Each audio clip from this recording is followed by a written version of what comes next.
স্বৈরাচারের বিরুদ্ধে যিনি গণতন্ত্রকে ফিরে আনার জন্য কিন্তু 17 বছর আন্দোলন সংগ্রাম করে আজকে বড় সকল দলের সকল শ্রেণীর মানুষকে আগামী রোববার বিকেল 3 ঘটিকার সময় ব্রহ্মপুর সরকারি প্রাথমিক বিদ্যালয়ের বেগম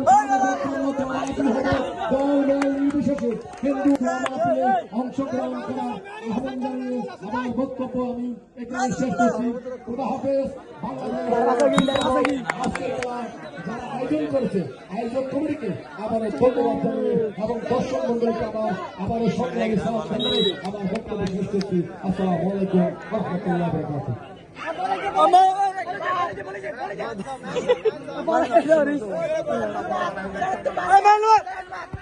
অসংখ্য ধন্যবাদ জনাব সরকারকে সুন্দর পরামর্শ দেওয়ার জন্য।